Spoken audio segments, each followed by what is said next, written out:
Okay, so essentially we are going to ask the question here, is cost information, many of you all are providing cost information, is it more of a hindrance than a help? Are you providing the right information for management or wrong information that's making them do wrong decision making? Now, of course, we need cost information for various reasons. For investments, why do we say about investments? Product cost, product mix, customer service, make or buy, all sorts of decisions require cost information. But the fact of the matter is that all cost information is approximate. We can never really find the true cost. And the reason is that there is many costs that we have to share amongst products. The extent of approximation in the old days did not matter much in firms of relatively simple affairs. In other words, yesterday's accountant was working for yesterday's world. So as I showed you before, yesterday's world, lots and lots of direct labor, little amount of indirect costs or shared costs, and it was okay that we used the direct labor to allocate the indirect costs. But today the things have changed. So very often in company, the cost accounting system has not changed, unfortunately. So two things has brought about the need for change, and that is competitiveness and complexity. Now, in terms of competitiveness, we come across Michael Porter again of Harvard Business School. This is his famous 5 forces model. You're looking at the competitiveness of your industry. He says you have to look at the bargaining power of the buyers, the bargaining power of the suppliers, the substitutes available, the set of new entrants, and the 5th force is the rivalry amongst the firms. Now the entrants could be often entrants from other overseas markets coming to your market. Substitutes, now a true substitute is something that does the same job with a different technology. So, for example, sweetener and sugar are true substitutes because they are manufactured in a completely different way, but both of them sweeten the product. Okay? Or a record player and a CD player do the same job of providing music to you, but from different technologies. And from a CD player to MP3 player, once again it's a substitute because it's a different technology doing the same thing. Of course, that is a true substitute. In other cases, you might consider a substitute as a product that is coming from overseas, that is something that you never had before. So these are the 5 forces that are increasing our competitiveness. Along with that, there is complexity. Businesses, as you can see, are becoming more and more complex these days. Okay? Products, processes, distribution networks are all simultaneously growing complexity. Studies show that the more complex modern business and industry become, the less helpful are conventional costing systems on which managers might rely. In fact, they are, rather than providing no information, they are providing completely misleading information. To be successful in this environment, a company's cost accounting system must re-engineer itself, that is, develop and adapt to this new world of complexity. So competitiveness and complexity. Okay, so what are the challenges of this re-engineered system? It must be able to produce the correct information suited to the user demand. It must be flexible. Doesn't matter if it is at the strategic level or the tactical level, the same information must be able to be flexible to either level. It must deliver information quickly to users. Timing is of essence. Now, even in financial accounting, now there are a few financial accountants here, there's an area called fast closing. A fast closing is where you have the modern technologies to close your books, okay, and within about 4 to 5 days after the end of the financial year, you can not only close your books, but through what is called a fast audit, where a majority of the audit is done before the financial year, you can even finish an audit of a large company through a fast audit. So if the financial accounts, I mean, there is a company that has been able to do it overnight, but the average is about, of these fast closers, about 4 to 5 days. Now that's an audited financial report. So why can't management accounts, which is required to be even faster, be done on the last day of the month? How you might add? Forget about your auditor mentality. Don't worry about reconciliations. We are providing management information. You can use a last month's or last week's statistical analysis, okay, statistical averages, to look at your last week and produce the information on the day. Don't wait for everything to be reconciled. Okay, that is your auditor mentality. That's okay for financial account, but even there, they are closing fast. So deliver information quickly to users. Some of your companies, I'm sure, unfortunately, have your monthly accounts come in 3 weeks later. In some cases, 3 months later. That is absolutely wasted effort. Okay, no point even producing it. So think about that. Information must be consistent throughout the entire company. Similar to flexibility, you can't have different costing in different parts of the organization. It must be practical at all levels. You should be able to take strategic and tactical decisions. Okay. And lastly, the cost accounting system itself must get managers to think along these new lines. So it must facilitate change management. So it's a big ask to get all of these things. Okay. It's a big ask to get them to change. Okay. And that is what is required. So let us now, because there are people here of different times and experiences on cost accounting system, I'm going to spend the next 15 or so minutes on summarizing cost accounting. Okay.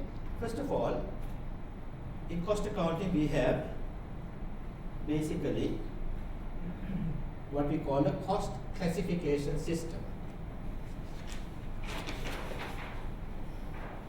Cost classification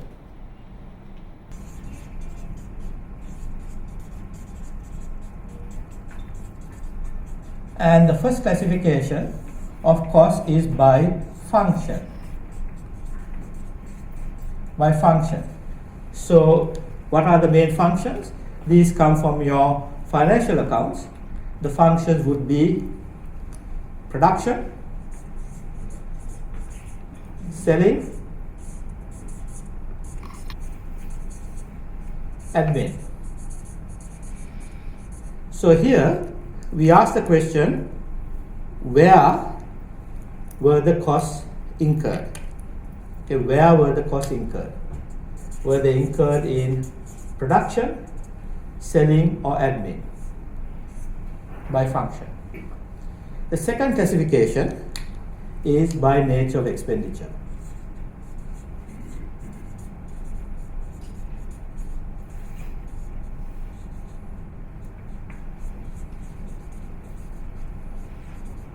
So here we ask the question, on what?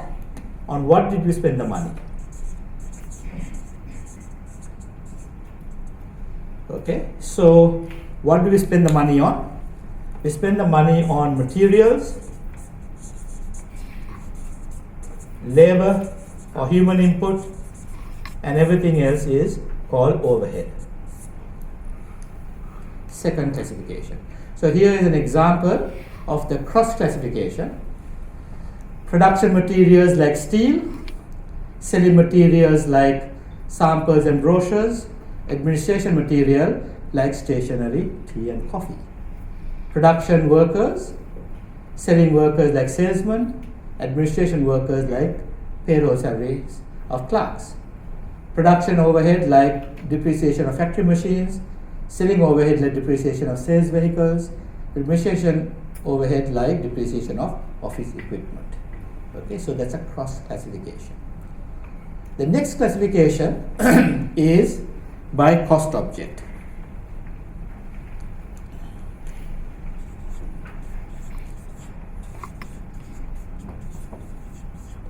By cost object. Okay, so here we ask the question, what are we costing?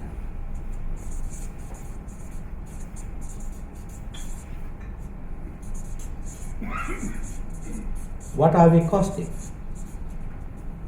So here we come across the concept of direct and indirect costs. So let's look at that.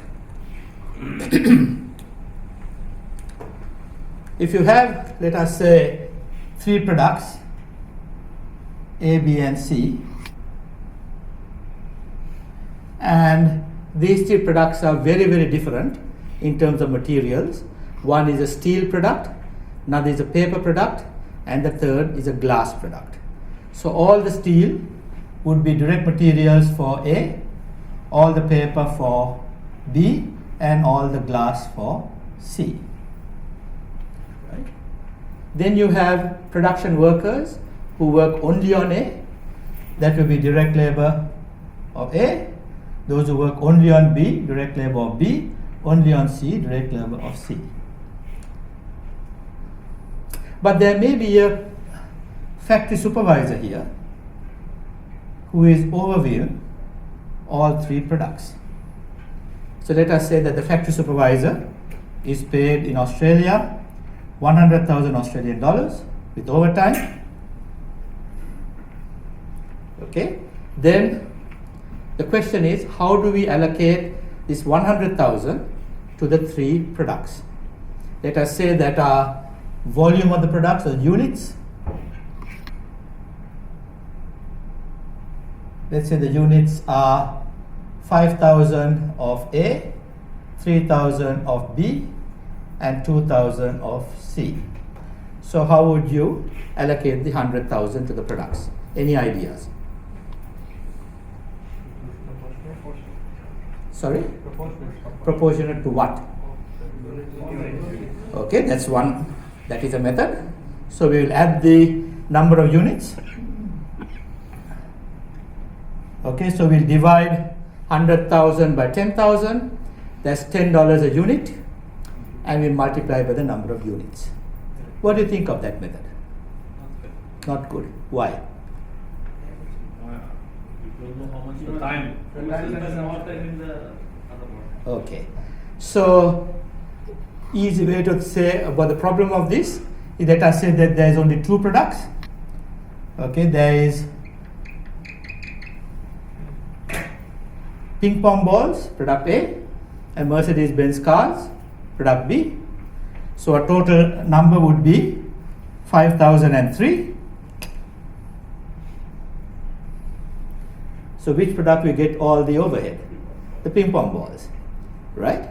So you can see that this method where the products are not the same, very different, as I told you, glass, paper, and steel, then you should not use the number of units. If they are similar products like this, maybe okay, but not if they are completely different or somewhat different. So in other words, don't add apples and oranges is the comment. Okay, so we shouldn't use units. So what should we use? Sorry, again? Okay. So we could use time because we can add time. The time it takes, the time it takes, the time it takes can be added. Right? Or what else can we add? Cost, which is money. I don't think we should use turnover because that could be it could be in some cases okay, but in terms of costs, we might confuse that with margins and all that if you use sales turnover. Okay, so the cost of materials or the cost of labor, direct labor cost, direct labor hours, these two can be added. If we take it in the side of the sale, we can take it based on the sale.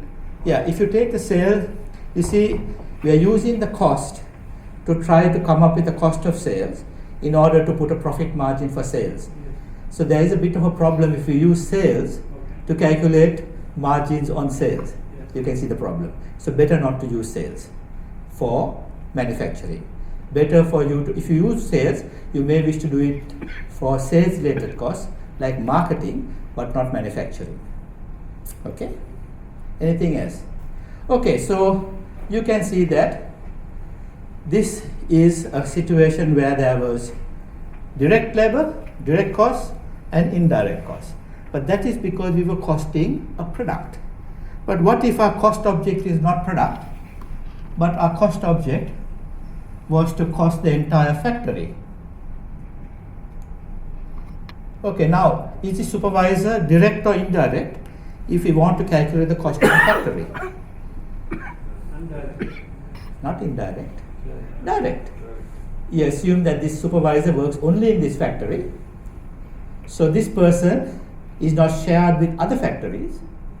So it becomes a direct cost. So if I ask the question, is this cost direct or indirect? You have to first ask me, what is the cost object? What are we costing? Are we costing a product? In that case, that's indirect. Are we costing a factory or a division? In that case, it's direct.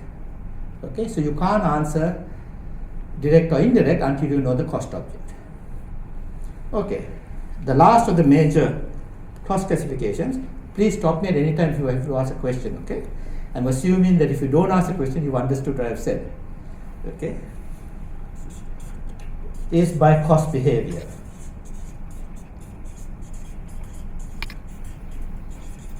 So here is a bit of a long question. How do costs change as volume changes?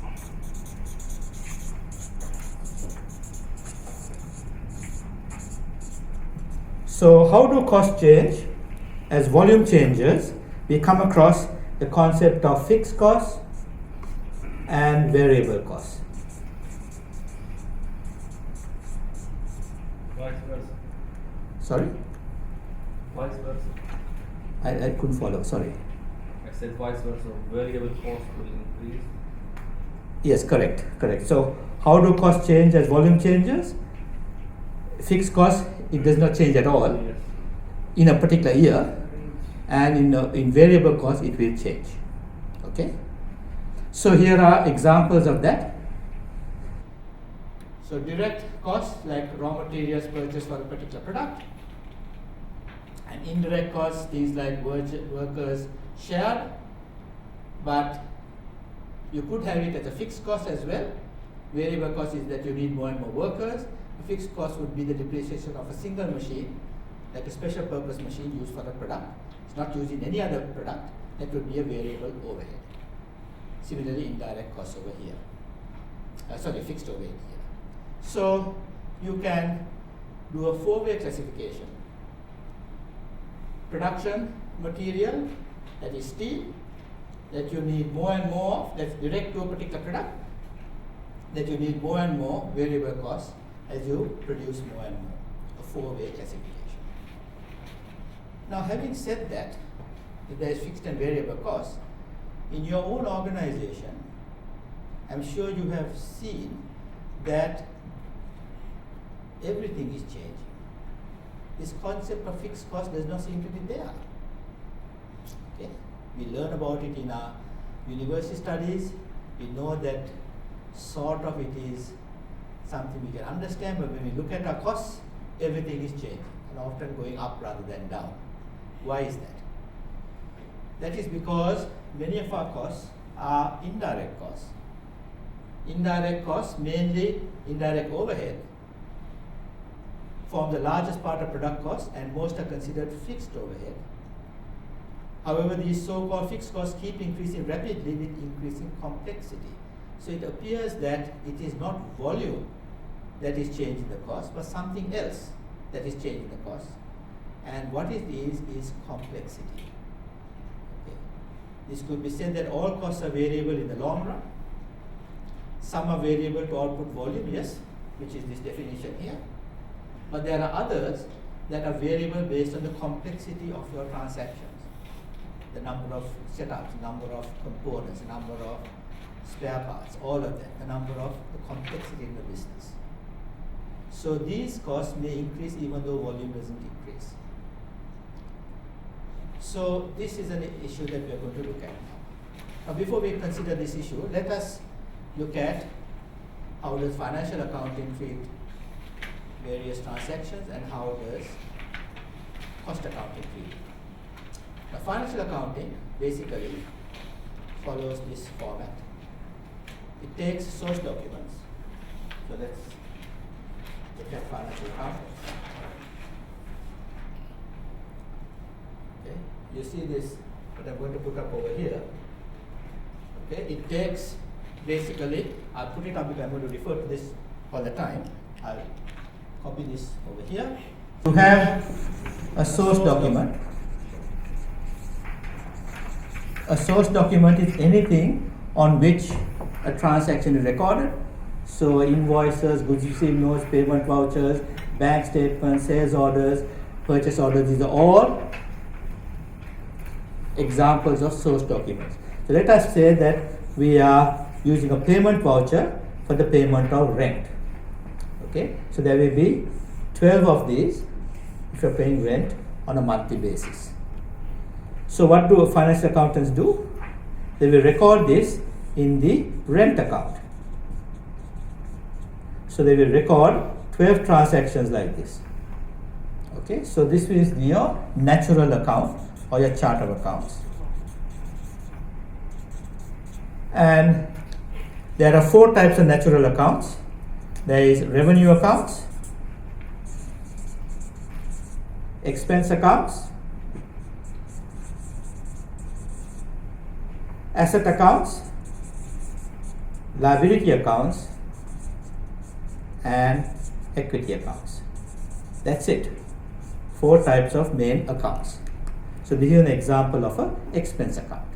Salaries will be expense, sales will be revenue, accounts receivable will be asset. Okay. Then what do? They summarize further by anything that is revenue and expense. They put in a profit and loss account. So you have revenue and expense, and anything that is asset, liability, or equity, they put in the balance sheet. So we have equity, liability, and asset. Right? And then they use a very, very sophisticated equation that is very close to rocket science, where they say that revenue minus expense equals profit or loss. So they deduct this from that, and the difference they add to equity and the balance sheet balances. And the greatest feeling for a financial accountant is when the balance sheet balances. Better than any other feeling on earth is when the balance sheet balances. Okay? So that is what they do. It's a process of summarization. From hundreds and thousands of source documents to hundreds of accounts, of which there are 5 categories, to 2 financial statements, and then finally one financial statement, which is the balance sheet. You know, I know there are a few people who say they're chief accountants here. Why are we paying them so much of money? Simple software like MYOB can do this. Okay, they can even generate a ratio analysis and even interpret the ratios and tell you this ratio is no good and that ratio is better and so on. Why do we need to spend all this money for financial accountants? Come on, financial accountants, defend yourself. The ratio is an indicator. The ratio Is based on the experience of the person. What's the experience you need? Now a computer program can tell you your quick ratio is now below the normal industry benchmark. Try to improve your collection of money and so on. I don't think that the system is differentiate between the business and real estate, for example, and the manufacturing and the pharmaceutical business or something like that. You think today auditors have got very sophisticated analytical software that can do that? Would some people agree with me? I mean, I've seen analytical software that can do for any industry a complete ratio analysis automatically. So why are we paying these people so much of money? Yes? You are going to tell us how to save tax. That is later. How to make profit. I'm only talking about this recording process, okay? What is so great about the recording process? Financial accountants can do a few jugglery, okay, to save tax, that is true, okay, but that's a tax accountant. You really need the highly paid financial accountant, he gets a tax advisor to do a bit of consulting and that's done. Some creative account. What do you mean by that? Black box. Okay, now, Strategic account. come on, any financial accountant, defend yourselves. I'm attacking you and you all are not defending. Huh? The system can give you the ratios, but the interpretation of the ratios. System can do that now, Is to a those- large extent. Provisions, accruals, those kind of things we need to understand. System cannot do anything. Yeah, but you can manipulate accounts to whatever you want it to present. Supply First negotiation. take note of the papers. So Find the the, nature of the expense. no, nature of the expense can be coded in at the point of the source document. You can say the revenue, expense, like that. Sir, Yes. The credibility of the source document, Sorry? financial accountant, he checks the source document, the credibility of the source document, you know. Does any finance chief accountant ever chase the source document? I don't think so. Okay? System cannot do that, you know. The auditor might do a sample check on that. Okay, but anyway, the reason why we are supposedly paying financial accountants so much is because they have a little bit of magic that they call IFRS. International Financial Reporting Standards. So only financial accountants are supposedly knowledgeable about that enough for us to do a little bit of creative accounting. Now it's interesting about IFRS because before we had Enron and WorldCom collapses, the financial accounting profession was talking about harmonization. That is, that the accounting systems of the different countries can be different but should be sort of in harmony, like singing in harmony. But after Enron and WorldCom, they said no longer harmonization, now congruence. Same accounting standards for every country. No matter that these accounting standards come from England and America basically, countries like Bangladesh and Pakistan and Sri Lanka, even Maldives, they also had to follow American and British accounting standards. Okay, congruence. So they promised us, they said, hey, if you have IFRS, no more WorldCom and Enron. But there was absolutely no research evidence to indicate that it was different accounting standards that caused those collapses. Those collapses are caused because of incompetent auditors and fraudulent directors. Nothing to do with differing accounting standards. But the accounting profession came up with this so-called solution to the problem. But then what happened? Along came the GFC. Okay? And then we had this fair value accounting or mark to market where the subprime mortgages had no value. Because they had no value, the company had to be fair valued as having a zero value, and therefore the company itself had to basically was going to collapse. So the SEC in America said, for a minute we are going to suspend fair value accounting. I mean, is it fair or is it not fair? Okay, you can't suddenly suspend fair value accounting. So these are the problems that IFRS has. However, we pay a lot of money to accountants to do the books according to IFRS, and we pay auditors even more money to audit based on IFRS. So IFRS compliant auditors are more expensive than ordinary auditors. Okay, but it's all a system of smoke and mirrors. Okay. Yeah, it is. And you will find, in fact, that in Australia, 20% of listed companies are now having IFRS profit and what they call non-statutory profit. That is, they say, we don't believe the IFRS profit, this is the actual profit. Okay? Can you imagine 20% of Australian listed companies are having non-statutory audit where they're saying, okay, if you want IFRS, we give you, but this is the actual profit. So this is what we are paying financial accountants for. Okay? To know where to look at, especially fair value accounting, to make whatever profit you want without paying any tax. Okay, what about management accountants, or cost accountants, I should say? Well, we don't do very much different. So let's see what we do. So here is financial accounting, process of summarization. The cost accountants start with the same source documents.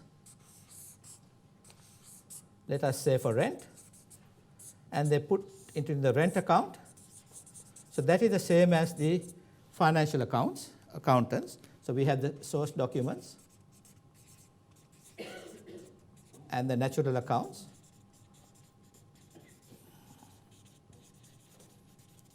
But then we take that and we do what is called stage 1 allocation.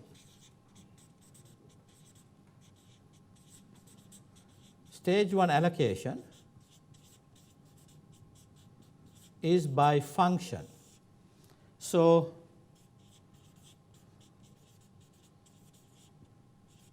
we have production function, selling function, and admin function.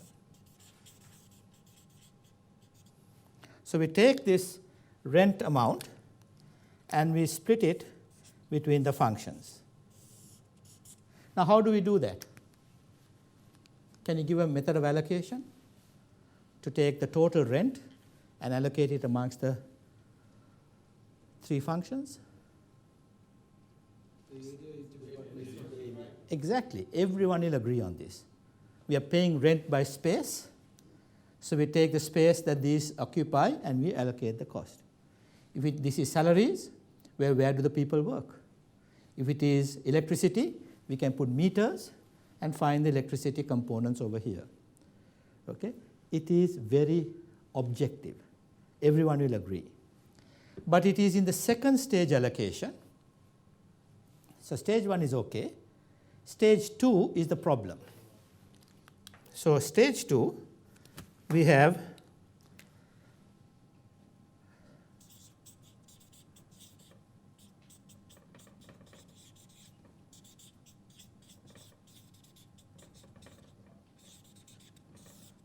by cost object.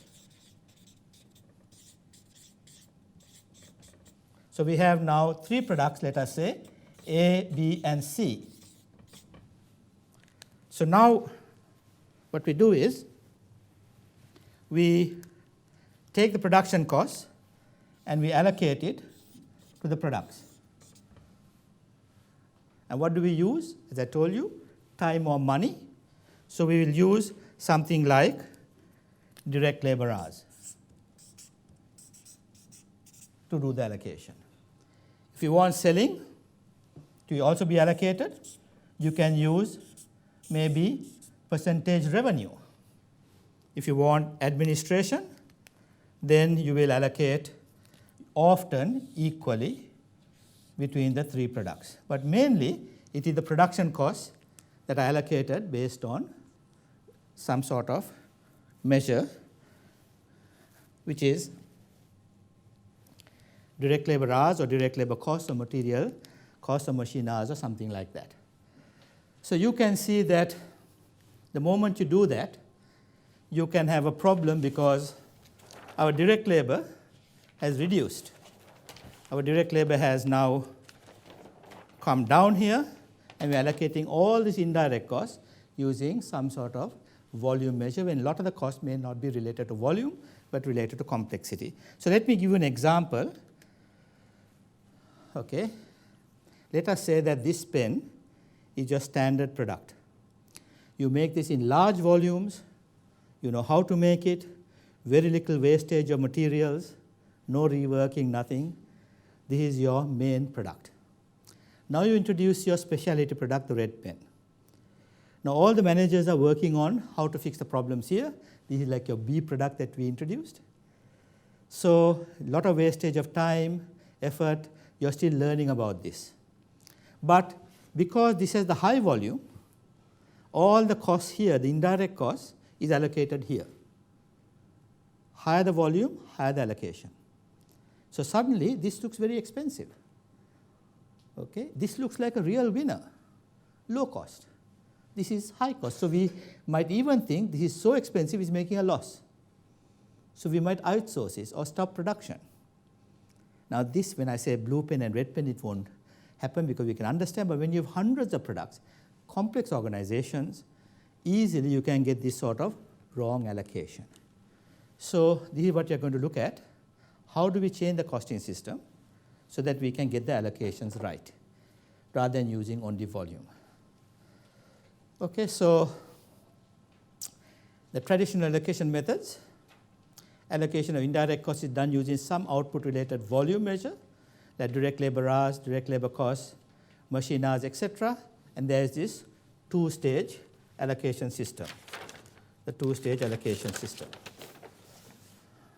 Okay, stage 1, stage 2. In complex companies, this can be highly inappropriate, as I showed you with the blue pen and the red pen. Competition may cause the pace of new product introductions to increase, although output volume remains the same.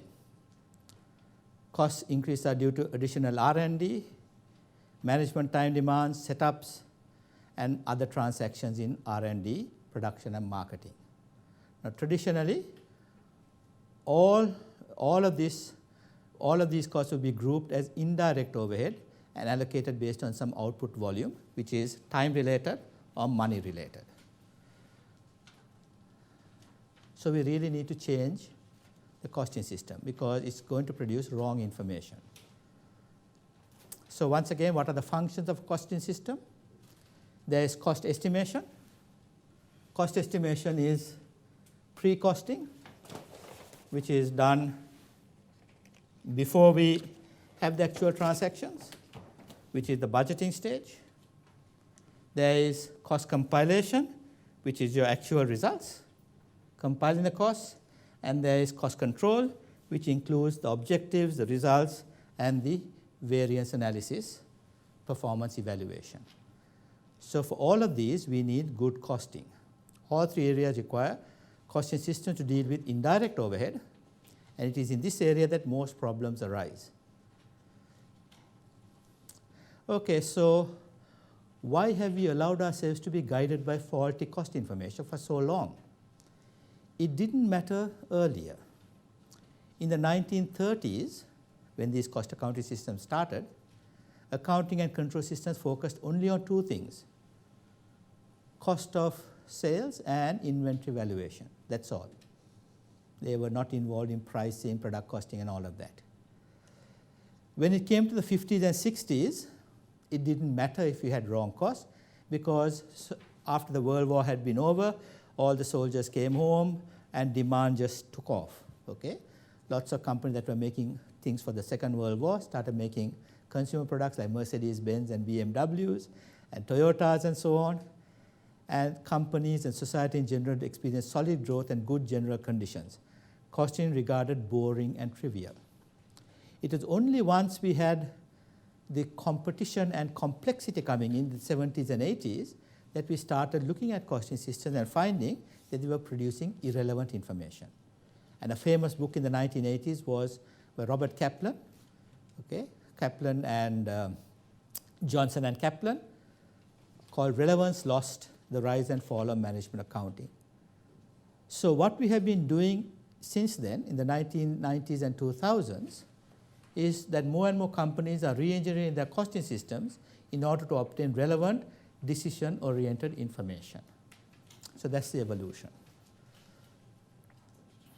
So if you consider a historical perspective, previously you may have two products, your blue pen and your red pen, that on a unit basis would be considered the same cost because it takes the same amount of time to make these two units on a unit basis. But really, the revenue was so good that it didn't matter. Okay, both were well below revenue. But today, you might find that product A, the blue pen, has been overcosted. There is, in fact, a little bit of hidden profit. Sorry, in the past, some may have a little bit of hidden profit, others may have a little bit of a hidden loss, but still the revenue was well above. But today, it may be a different story. The hidden loss in the red pen may be so much that you are actually selling it at a loss, and you don't even know. Okay, so this is the situation. Errors are so large that they often hide unprofitable products. So we need to change it. Okay? We need to somehow recognize what are the products that are making profits, what are the products making losses, the competition is coming at us. Later on, I'll show you tomorrow why we can't eliminate all our loss-making products. There are reasons why, and I'll explain that tomorrow. But what we are trying to do is not to reduce all our loss-making products, but understand what are making losses and reduce some of it and use those resources for your profit-making products. So a slight tilt in the angle is enough for you to have very, very good bottom line efficiencies. Okay, so that is what we are trying to do. Methods to improve cost control, that's what we're going to look at now. Well, the traditional people said, no problem. We can fix the traditional system by putting more allocation bases. We can put much more here. So we can not only having 3, but we can add a number of subcategories and so on. That will solve it because this was never a problem at this level. As I told you, it's very clear that what an expense here should be allocated, rent by space, salaries by where the people work, and so on. So that won't help. Allocations of product costs are made on the basis of combination of material cost, machine hours, and labor hours. However, these combinations are still volume-based, and non-volume factors such as product diversity, complexity are ignored. So it is not this stage, but that stage, that's the problem. Okay? Anything that is not related to volume is ignored, and in fact, sometimes wrongly allocated. So we can't tinker around with the existing system, we have to develop a totally new system. So what we are going to look at is 3 stages of this. Before production starts, that is an area called target costing. You saw yesterday how important the design was. Even before you started production, the design was very important. Okay, so we're going to spend a lot of time prior to production on an area called target costing. Then during production, which is of course traditionally what this was used for, we are going to have a new system called activity-based costing that many of you have come across. But I hope I can extend your knowledge of that area. But then, what about throughout the life? Before, during, and after, even after is important, with issues like recycling and so on happening.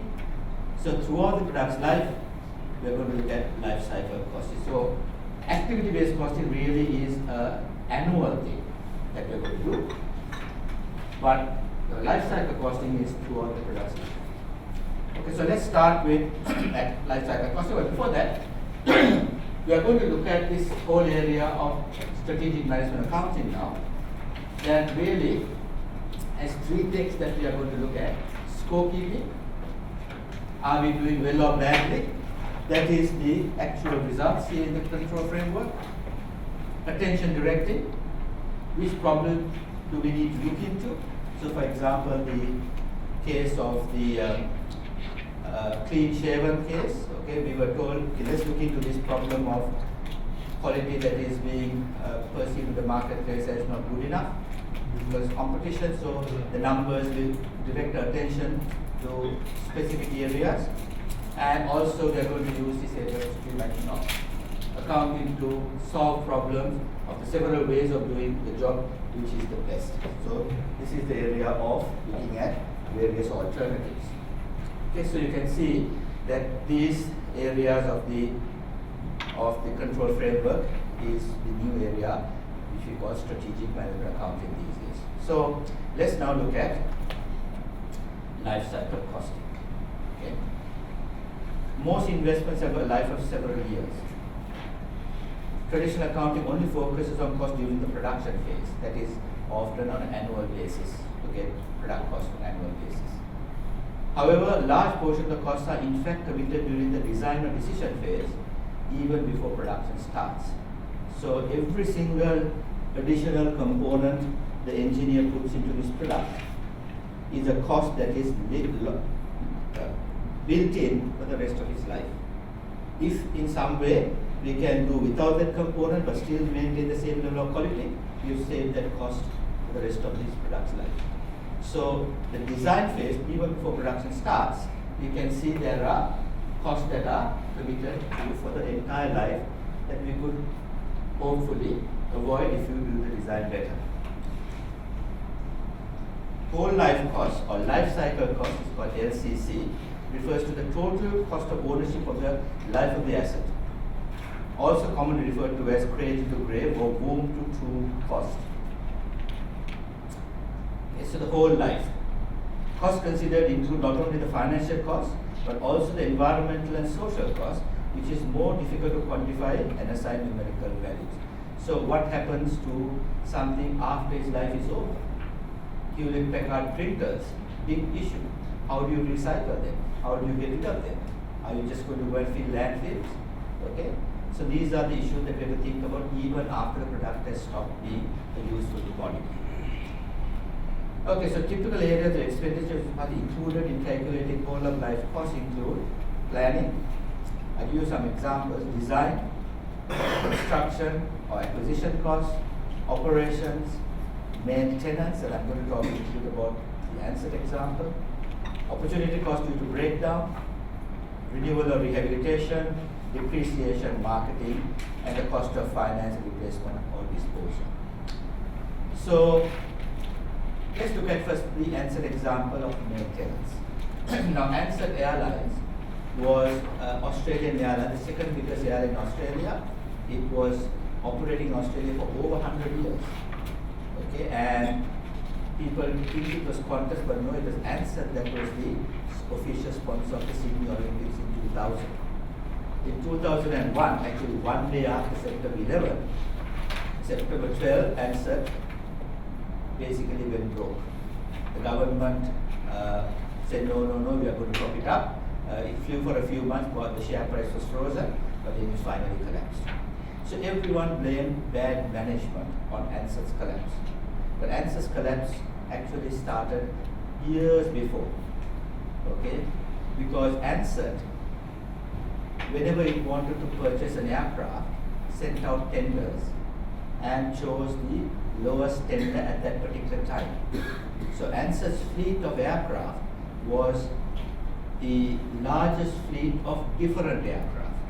They had Boeing, Airbuses, Fokkers, Lockheed, you name it, TriStar, they had the lot. Because at different stages of purchase, they had got the lowest tender without thinking about other life cycle issues, especially maintenance. Because now they had to have warehouses with different parts, airline pilots that had to be trained on different aircraft, different hangars, different this, different that. It just could not sustain it. Okay, so even though it was such an old airline with a very, very loyal customer base, the cost that was built into that original purchase that was never thought about, the life cycle cost, was Ansett's failure. The other example, especially in the area of replacement and disposal, is the Toyota Prius. Now I have written a paper about this, and Toyota is not very happy with that paper. It is because some of you might know the prices, I think running over here. It is the hybrid car, okay? The petrol electric car. Now, during its running period, clearly it uses 1/4 of the petrol or gasoline that is required for a normal car. So certainly the one that is touted as saving the environment. However, to make the Prius, okay, they had to mine the chemicals in Canada for the battery. A huge amount of methane and other chemicals are put into the air that are essentially greenhouse gases. Then they have to ship it, all that, to China, lots of petroleum in the shipping. Then they have to make it in China, again, lots of electricity and again carbon related energy goes into that. Then they ship it to Japan, they put it into the car. So before the price is made, there's a huge amount of greenhouse gases emitted. Then after it's finished its life cycle, it's finished its useful life, how do you recycle? Now normal cars, as you know, you just take it and crush it and you recycle the car. But the Prius you can't do that because the number of alloys and other things in the battery and other places, you cannot crush a Prius. By the time I wrote the paper, not a single Prius had been recycled. Okay, I don't know what's happening, I haven't followed up now. But the point is that what I showed was if you take the cost of production and the cost of recycling and other things, that price actually was generating 3 times more greenhouse gases than a normal car. So the car that was supposed to save the environment was actually much worse for it. That's a big example of this sort of life cycle costing being useful to look at things and changing our viewpoints. There are simple ways of as well. Now, I don't know about Dubai, but in many countries, including Australia, we have banned plastic bags. Okay, in supermarkets when you go, you have to use a green bag, which you put your things and you take it home and then you bring it back again when you want to go shopping again. Okay, so these green bags are supposed to save landfills from being filled up with plastic bags that are disposed.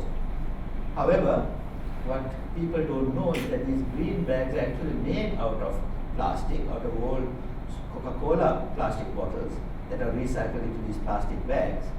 And the energy cost of doing that requires that plastic bag to be used for 5 years before it can recover the energy that is expended on it compared to the normal plastic bag.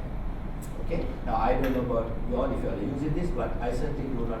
I'm not able to use my bag for 5 years because there's all sorts of meat stains and all sorts of things that go into that, and it gets torn and so on. So once again, something that is put to save energy is using up more energy.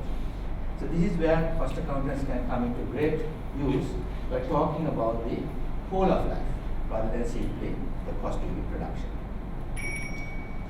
Okay, so advantage of the life cycle costing, it gives a better picture of long-term product profitability than traditional costing.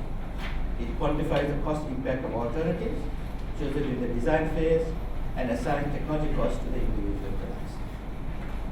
A long-term view is also important because the learning and experience curves will result in the gradual decrease of cost per unit and the gradual increase in profitability. Now, yesterday someone referred to this. Even when you're doing your simulation game, remember that the first product took a long time to do, and after that, we slowly learned how to do it faster.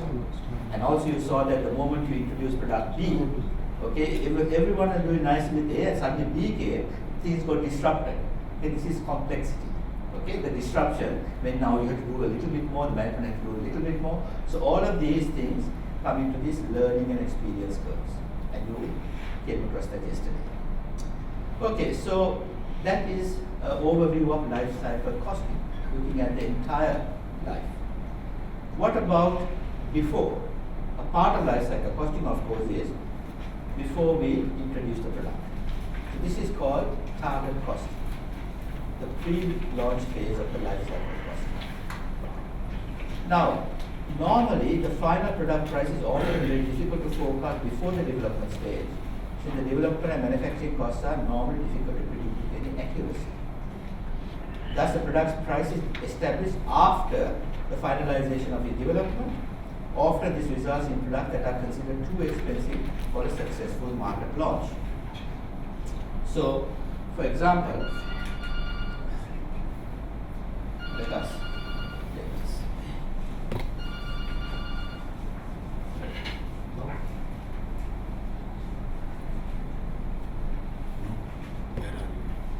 Okay, so basically you have the cost of the product. So you are developing a product now, you say, okay, how much of materials do we need, how much of labor do we need, and what sort of overhead are you going to allocate to it.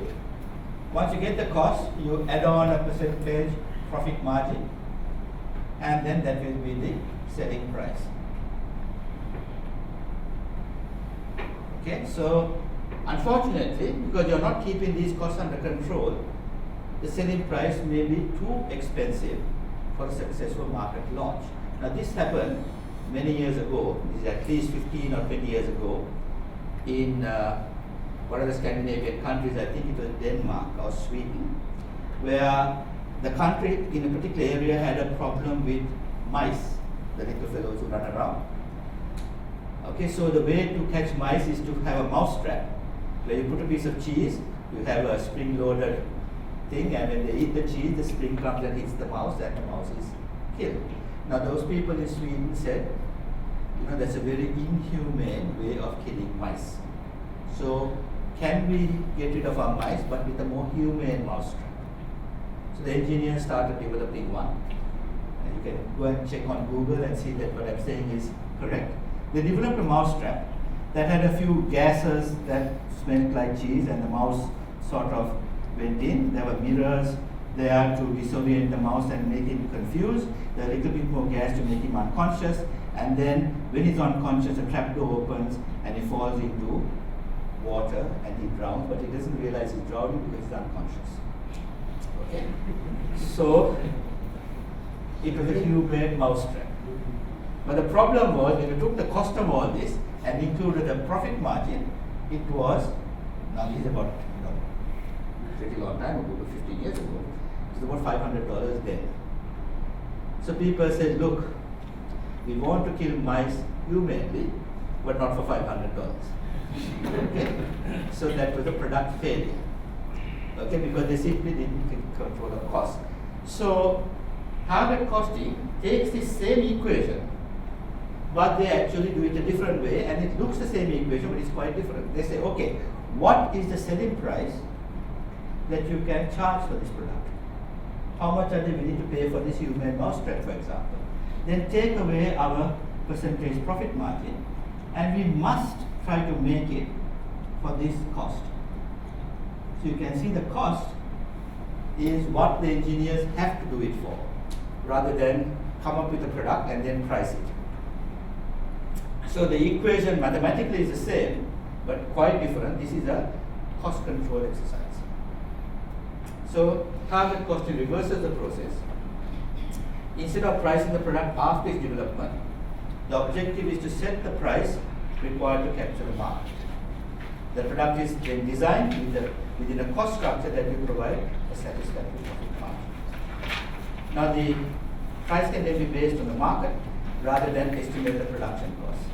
Hence the product is more likely to be competitive. This requires the development and production cost to be kept on target. Thus target costing is more a control mechanism than a costing principle as such. It is to try to get the engineers to keep your costs under control. Target costing is widely used in Japan, mainly to reduce costs. I mean, it's used around the world, but it started in Japan. Once a target is achieved, a new lower target is set. Engineering, manufacturing, and other departments will work together to meet this revised cost. Now, the famous example that has affected all our lives is the Canon versus Xerox example in target cost.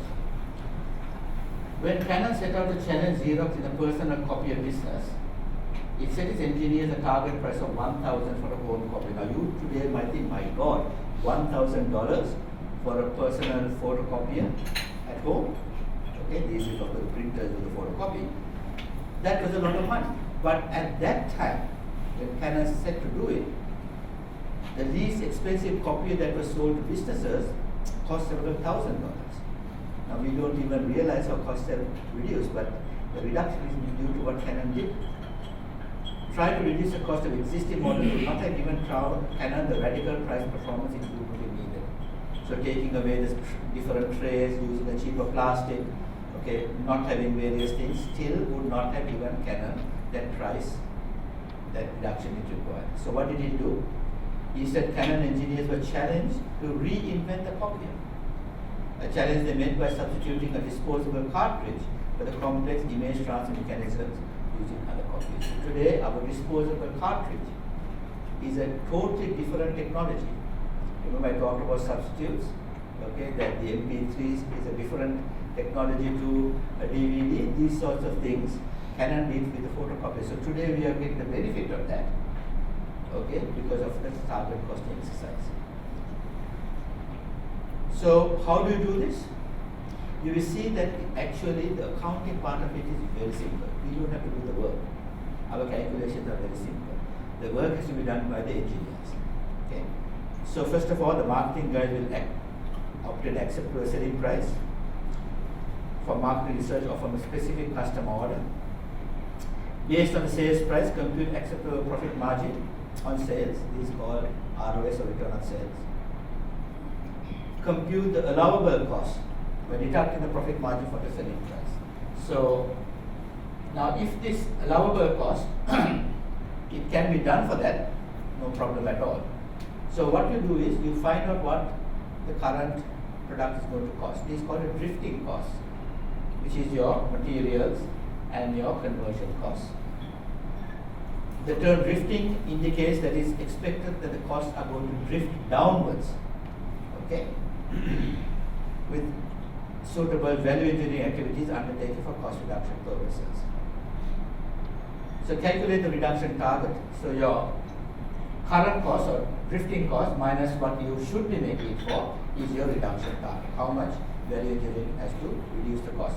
Take out components, use cheaper material, whatever. The reduction target is what is to be achieved via the value engineering exercise. After the value engineering exercise is completed, total all the achievable cost savings. The difference between the initial drifting cost and the achievable cost savings is the achievable target. Of course, if that target is the same as the reduction target, no problem, you've done your work. If there's a difference or shortfall between the reduction target and the achievable target, then the following strategies should be considered. Revisit the value engineering exercise to squeeze more cost savings if possible. That is, redo the target cost exercise with a new drifting cost and a new reduction target. Consider aspects such as the redesign of the product, reallocation of costs, and even the reduction in the sales margin. If none of the above bring about further cost savings, consider for price increase business shortfall is possible, especially if you're having you're a component manufacturer and you have been given a target by, say, a car manufacturer. The salesperson has shown the target costing data to prospective customers to justify the price